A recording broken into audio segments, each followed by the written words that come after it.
Hey everyone, welcome to the Author Spotlight that is sponsored by Your Author Hub. And I'm your host, Cynthia Martin, and I'm an avid book reader and an avid lover of books. I love all kinds of books. Here on the Author Spotlight, we talk to all kinds of authors about their books, their writing style, and their habits. Join me today as we welcome Carylee, and she's going to join us today and talk to us about her book. And Carylee Carrington, who is the creative force behind a new era in children's literature. I'm really excited about this today. She has a name that resonates, children's writers do, with the magics of storytelling, and that is so true. And so I'm excited to have her join us today. She has a background in digital marketing, and she has a deep understanding of the publishing landscape, and Carylee's storytelling transcends the pages of her books. So she's going to come today and she's going to talk to us about her books and about the writing process. So Carylee, we really welcome you today. Tell us about who you are, and I just have so many questions. I love your background, and we'll talk about that later. Tell us about who you are and writing children's books. Well, thank you for having me on the Author Spotlight. I am a children's author. I have three books, everyone just like me, Pretty Hair, and my latest, Maya Sings Country, which we'll be talking a bit about today.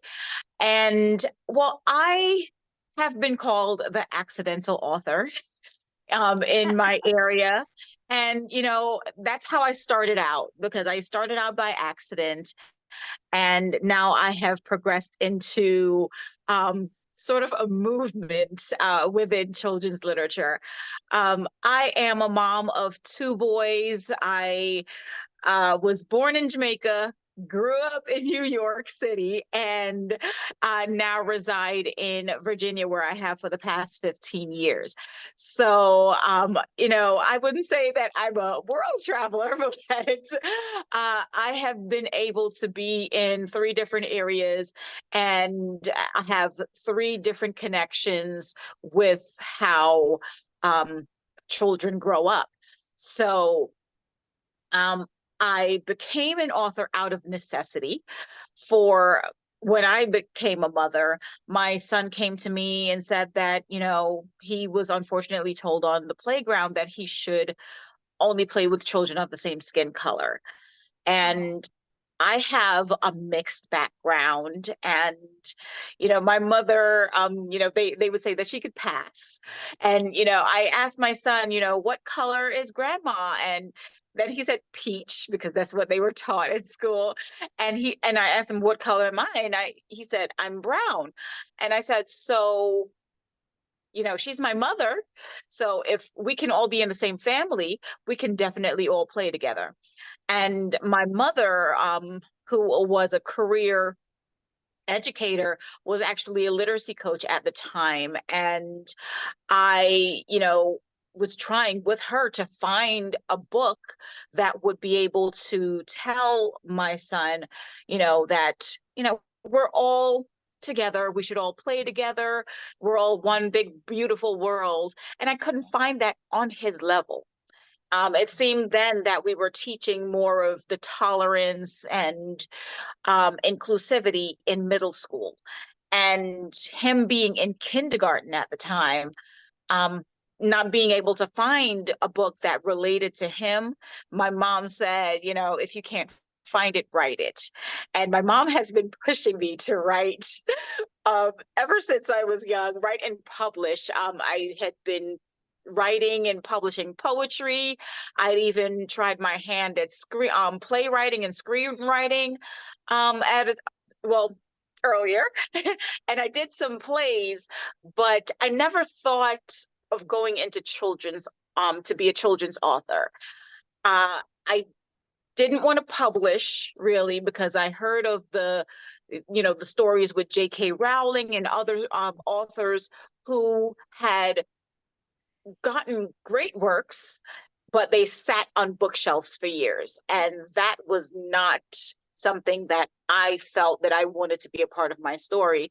So my mother suggested self-publishing, and the story goes on from there.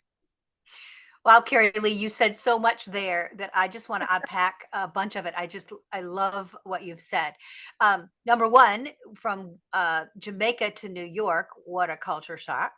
Yes. I noticed that I don't know what year, and that's not the important part, but I noticed you don't speak with a Jamaican accent, of which I love, by the way. I love all accents, but you always like something a little different. Yeah. Um, Secondly, I was so intrigued when you said that you were an accidental author. And so thankful for you to go on to explain how you kind of stumbled, got pushed in, however you want to say that. And that's really very interesting. And third of all, I want to say to you, and probably people have already said this, and if your son was here today, I have no idea what color of a person that would say such a thing to a child, but that's abhorrent, and I'm so sorry if it was one of my color. That's just not even acceptable. So there's that. Now let's put that aside, because we want to make the podcast about your fabulous book, because I know it's fabulous, because I'm already thinking you're fabulous. So Kara Lee, so you got pushed into being an author, and then let's back up. My mind is popping with 5,000 questions. So your mom suggested that you become a writer at a young age, or maybe push you, whatever word you want to say. Um, did you have a natural bent that she wanted to explore, or was it just something that she felt, or you were a good storyteller? Do you have any idea why she would push you in that direction? Well, I got into to writing a bit early. I like I said, I wrote poetry. I had been Mhm. writing poetry since I was about 7 years old. Oh, wow. And I, I always kind of kept a poetry journal. I know my Mm. mother had some of them still, Yeah. even as I became an adult. And, you know, she had actually given some of them back to me, and just seeing what I was writing at such a young age, it even shocked me. So I'm guessing that, from that, she felt that I did have a knack for Yeah. it. She had, suggested that I published a book of poetry. I do have some works of poetry that have been published, but I didn't really think that I wanted to write a whole book. So Right. I thought that I grew up loving Nikki Giovanni and Maya Angelou, and I thought that, it would have been too hard to write an entire book of poetry. So I wanted no parts with it, I understand. and I understand that sometimes some things that we do out of love, when it becomes a job, then we lose yeah, the excitement and the creativity and the relaxation of it, because now it's become exactly. a job. So I agree with your mother. Not that I need to, but being a grandmother myself, I look back and I had four daughters, and they were all different. And Oh, one of the things that was really important to me is that they explored who they were individually. And they it was important to me that I found what they liked, not what I wanted them to like. And yes. so I have a daughter who is a accounting person. She's been, she's pretty big up into that. And then I have a daughter who's a banker. I have a daughter who's a brain scientist, and I have a daughter who has a master's degree in history. So it's really very spread out. Um, Two of them are really very accomplished writers. I thought my oldest and my youngest should have written. I thought they would grow up to be writers because they were good at it. I love Mhm. to read their writing. I love to read their social posts. There's just some people that just have the knack to write, that you're just drawn in. And I think it's really great that your mom saw that in you, and she fostered that and she nurtured that. Right, that's what we really need to be spending, I believe. And this is not my program, this is yours, but I believe that we need to be nurturing the souls and the little spirits of children to become who they were created to be, not necessarily not necessarily, not at all determining, putting us in groups. Right, we're all just Yeah, one people. absolutely. So that's great. I love that you also um fit, you know, that people, marketing people tell you, which I know you know, because you mentioned that you had some marketing background, is that we have to find a need and fill it. And that's Yes. exactly what you did with this book and with your other Yeah. books, right? Yeah. Yes, absolutely. So tell me And about, go ahead. no, I was just going to say, and that's exactly one of the reasons why I wrote Maya Sings Country. As you said, we don't want to put anyone in a box. Right. Exactly. And we have that tendency to do that. I mean, both of us as women know that even we, for generations, not so much anymore, we're put in these roles. This is acceptable. This is acceptable. This is acceptable. And that's kind of pretty much opened up. But there are some things that we definitely need to work on in that, in the other areas as well. So tell us about your background, because I'm dying to find out why you're called the Tutu Queen. And I love, you're an award winning author, it says, a diversity advocate, an entrepreneur, and a publisher. So tell us about you and that blue tutu. Yes. Well, this is actually one of my many tutus. Even though you may not be able to see it right now, I'm in my yellow tutu.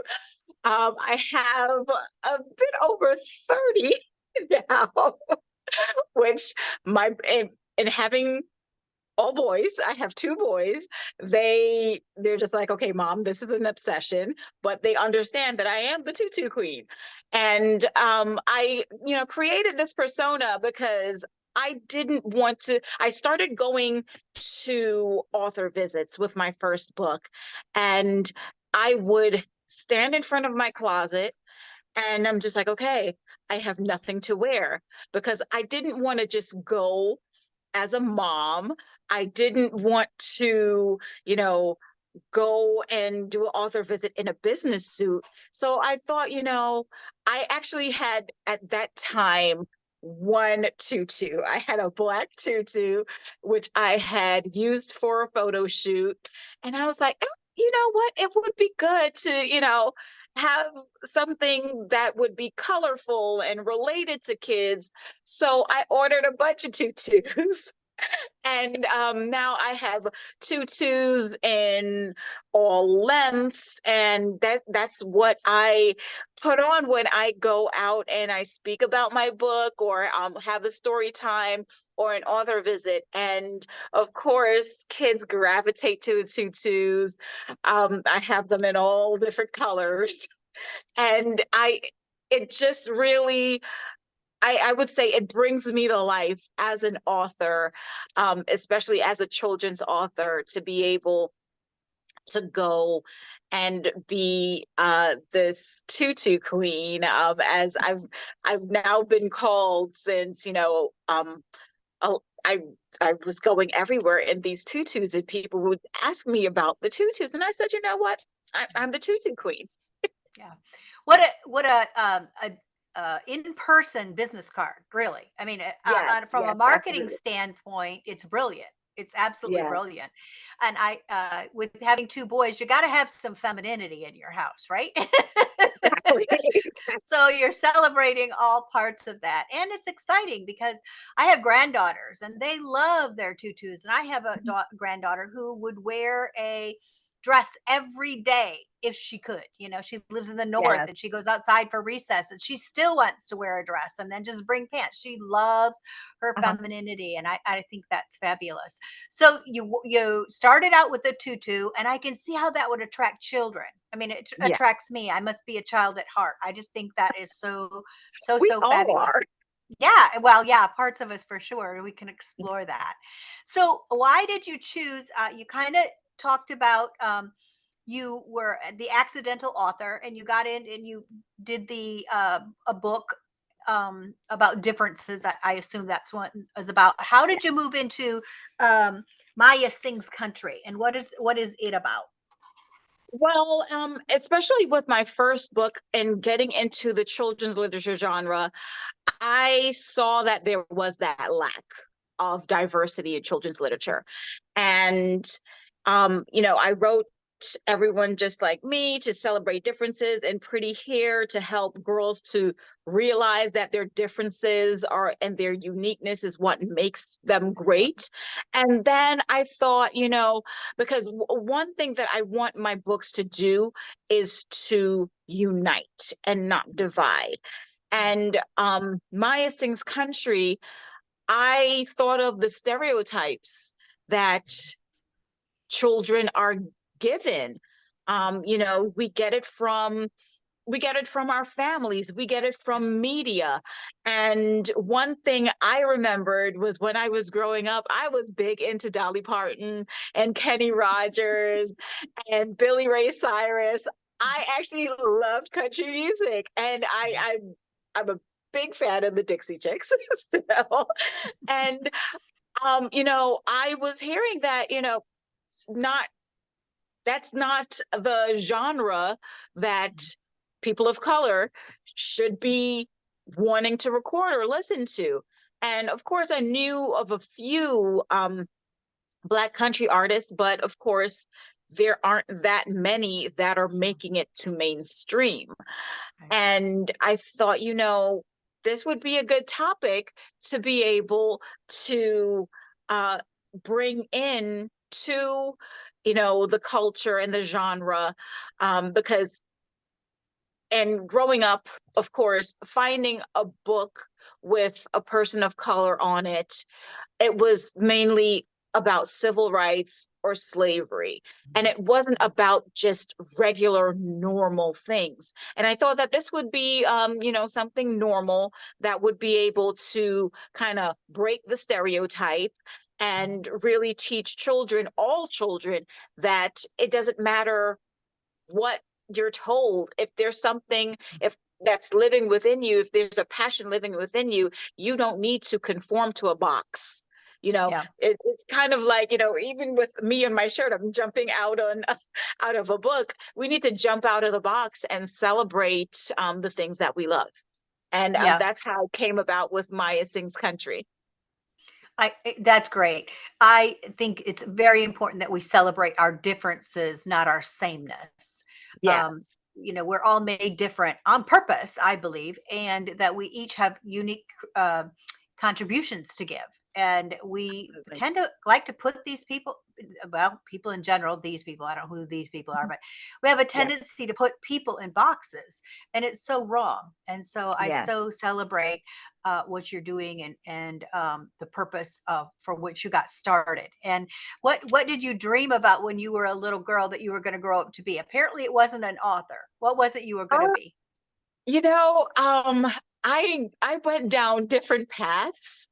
Hmm. At first, I wanted to be a lawyer, Yeah. and then I actually, from high school into my first year of college, I wanted to be a journalist. And Hmm. then, I went into business and marketing. And I think right now, with everything that I'm doing, it takes just all three of those and Yeah. puts them together. Exactly. That's what I was thinking. We don't realize the path that we take off on, how it will really contribute to what we're really going to do when we Yeah. really grow up, right? Or if we ever Yes. really do, right? Yeah. So I can see how all of those work together. So tell me a little bit about your writing process. So you got into this as an accident, kind of Yeah. accidental author. You can tell I like that because I keep saying it. And so you were pushed into this and you realized that there was a need, which is a very big business, which we've already talked about, find a need and fill it. But you Mhm. truly needed to make some statements and really promote this. And then I notice on your background, and then it says a diversity advocate. So it really aligns up with your purpose for your books. And so, how did you approach writing that kind of a story? And yeah, because I'm lost for me what I would do to do that. So, how would you approach that, or how did you Well, approach it? after writing my first book, and with when everyone just like me came out, the hashtags were big. I see the hashtag Mhm, behind you. mhm. And um my hashtag was embracing differences. And I really thought about it, because actually, I had started writing Pretty Hair prior to writing Everyone Just Like Me. And it was difficult for me at first. Writing Pretty Hair, I was just wanting to celebrate, you know, Black and brown girls and their natural hair. And after writing Everyone Just Like Me, I looked at it and I said, you know what? No, I want this to be more of a uniting instead of just playing to one sect or playing to one section of people. And um, with being a diversity advocate, and like that actually launched me into being a diversity advocate because I didn't want my sons to grow up in a world where we are divided even in our children's books. Yeah. Um, children, they are sponges and they really soak everything up between the ages of 3 and 7. So if we are going into teaching diversity in middle school, they're already far gone. And Yeah. that was one of the statistics that I saw, and I said, we need to attack this at an earlier level. And that's how I approach my writing, trying to make sure that there is a lesson within the books. I grew up on coming from Jamaica, they have the Anansi stories. And it was all about this spider who learned different lessons, like, and it would be wild lessons like, why is the sun out in the day and the moon out by night? And there would be a lesson of actually how that came to be. So I wanted to get the lesson in early because I'm not going to say my age, but I'm up there. And I remember those stories, and those are kind of what shaped my world and shaped my being. So I want to write stories that bring us together and not divide us, and really show children that you know the world is big, but right now it's kind of small because we can go on social media and go on the internet and find everything. But we need to come together and um, just realize that this is a beautiful, diverse world. Yeah. Um, I I agree 100%. Not that it necessarily that that it's important that I do, but I am so intrigued by your books. I can't wait to go out and get some. I also I mentioned already that I have grandchildren and I love reading books to my grandchildren. So I'm going to be Yeah. sure that I get some of yours, Carylee, and I think the audience out there will as well. So you mentioned a couple other books. So how many books have you written and which one is your favorite? Oh, I get asked that all the time. Well, I have written 3 books. I have another one that is coming out later this year. And yeah, I go to schools and have author visits, and that's always a question that I get.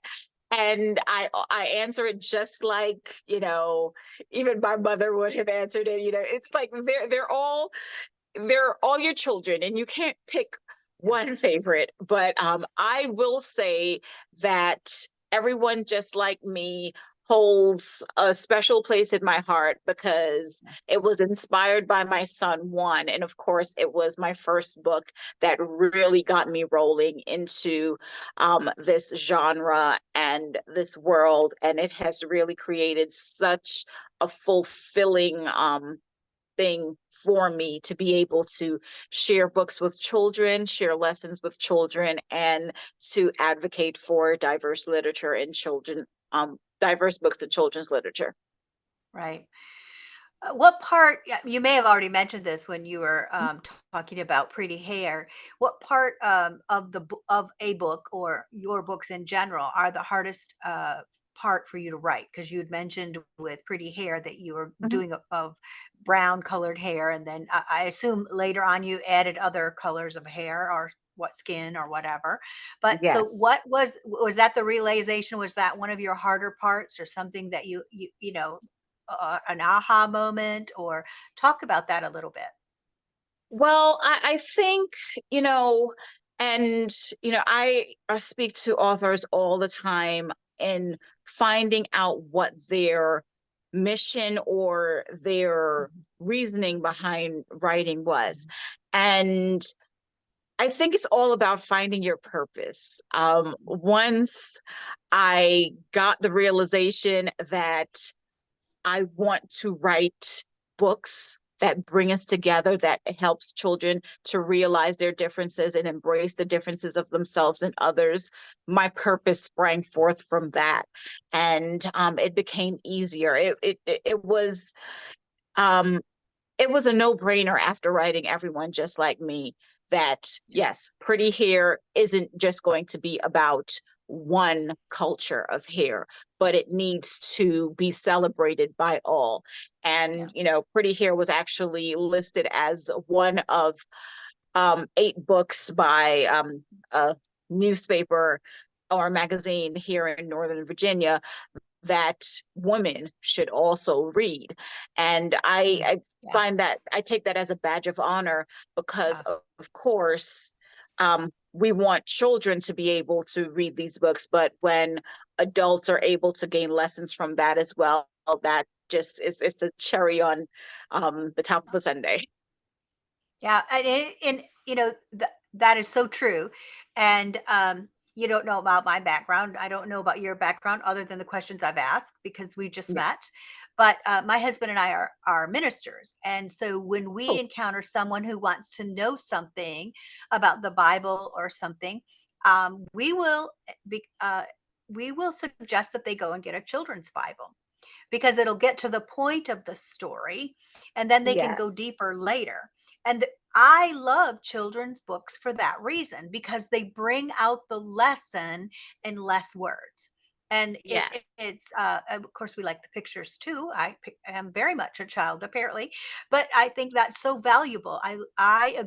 You know, the idea that your book about pretty hair should be a great book for all women to read, now it's diversifying out of a box of children into Yes. other areas. So what a great thing.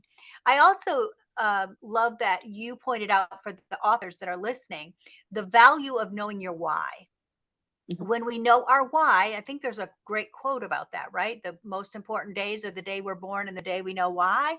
Because when Yes. we can embrace our why, then it makes our life so much easier. And so the directions of your book are pointed by your why. And I can see how that. So in your books, which one of the characters can you relate to the most and why? Well, you know what? I think I can relate to all of them. Yeah. And everyone just like me, the main character has glasses and thinks that they're going to be made fun of. So, Yeah. and that was me when I got glasses.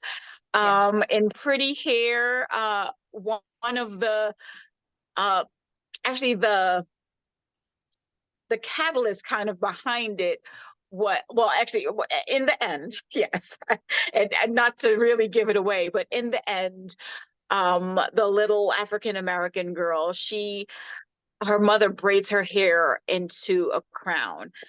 Mm. And I reflect back to that because of when I was in the 6th grade, I asked my mother to braid my hair into a crown for picture day. And I still Oh, have that wow. picture. And with Maya Sings Country, as I said, I relate back to the little girl in me who actually loved country music. Mhm. So they all have pieces of me in them. Yeah. I can see that. So, um, from your writing aspect, because I noticed on your poster behind you that you talked about publishing and then you talked about self publishing. So, how important was it for you to, in the editing of your book? Did you do that yourself? Did you have a friend? Did you get a professional editor? How did you approach the publishing and the editing of your book, which is a big issue for authors? We think that writing our book is our biggest feat, but a lot of Yeah. times when we get done, we think, okay, we're done. But sometimes Mhm. that's just the very beginning. Do you agree? Yes. Yeah. Well, yes, absolutely. And I will say my main editors are my children. I'm writing for children, so my boys are 11 and 9, so they still can have that mind's eye of the age range that I write and even after I had gotten my first copy done of my because I did work with a self-publishing arm of Simon and Schuster at first, and I got the first copy back of Everyone Just Like Me. And my son said, I want to read it for bedtime. And he was reading it and he's like, Mommy, this doesn't make sense. There was a page that was Mhm. missing. Oh, wow. So so he was able to pick that up. And I Yeah. immediately called the publisher and I said, Hey, there's a page missing. We can't push it to publish yet. Yeah. And with my second book, my mom was a teacher, and she actually edited the second.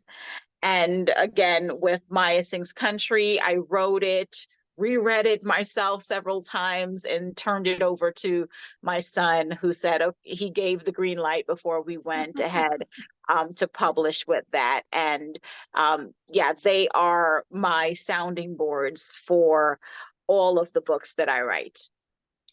What a great team to have behind you. I know when I wrote my first book, I got about 6 or 7 people that were my, friends, shirt tail friends, and they were like, "I used to teach English, or I did that," and they got together and they had this little group, and they were like, and then they had little arguments among them. I don't think a comma should go there, and it Uh-huh. was really quite interesting to watch.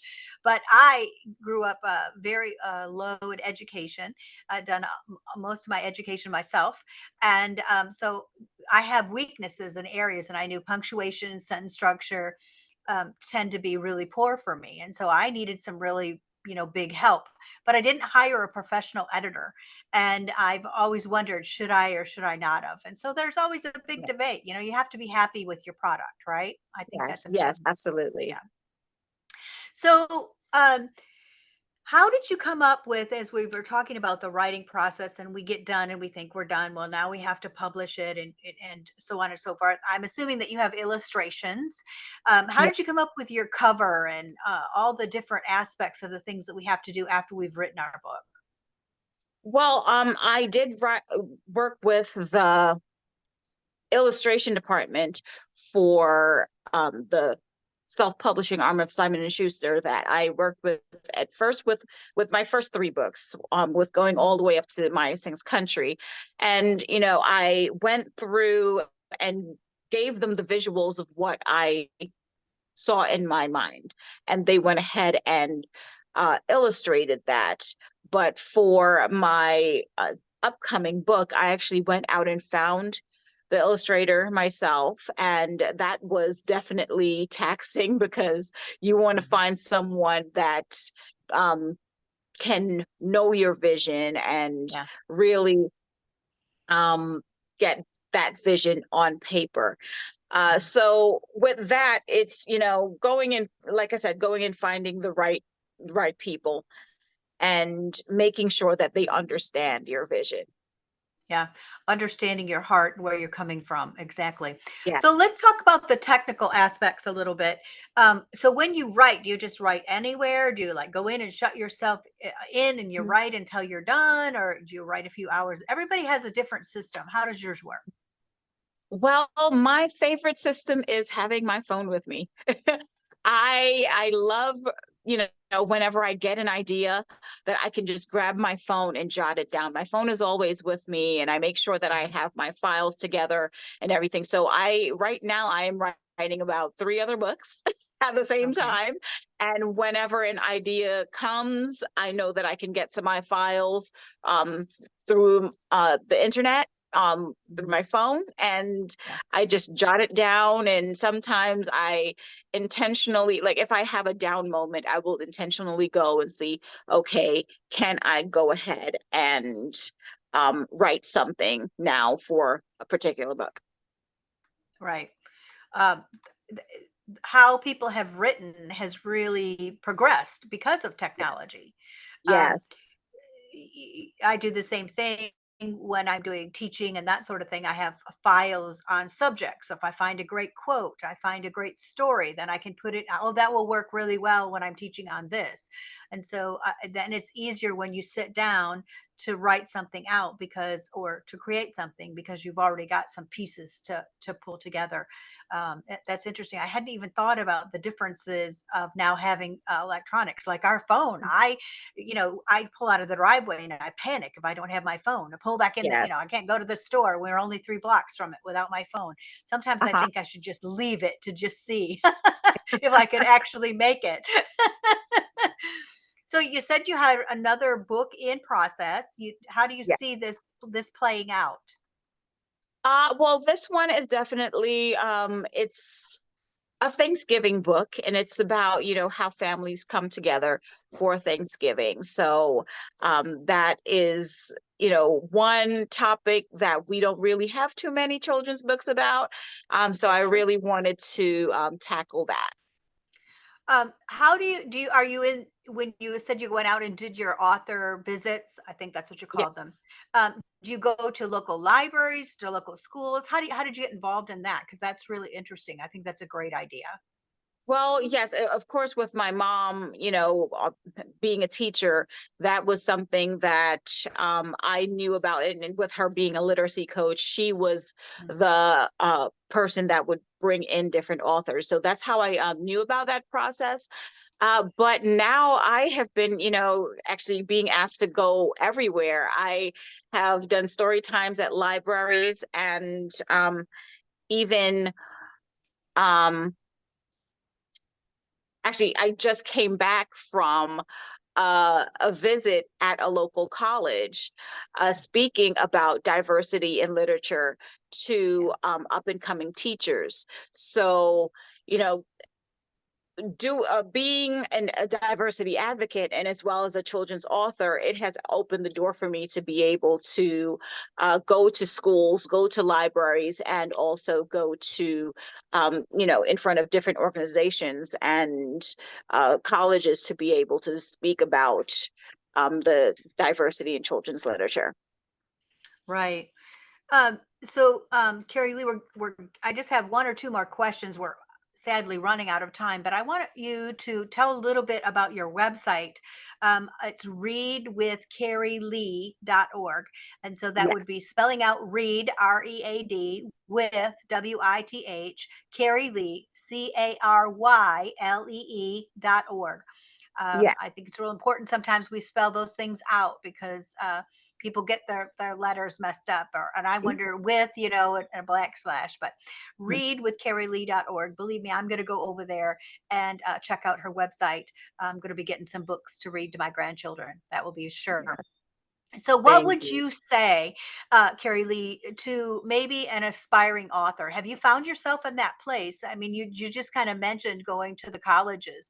Yeah. What kind of advice do you give to aspiring authors? And I don't want to put words in your mouth, but I kind of have an idea of where you're going to go. So let's see if what I think you're going to say and what you're going to say are going to match. Well, I get asked that a lot as well.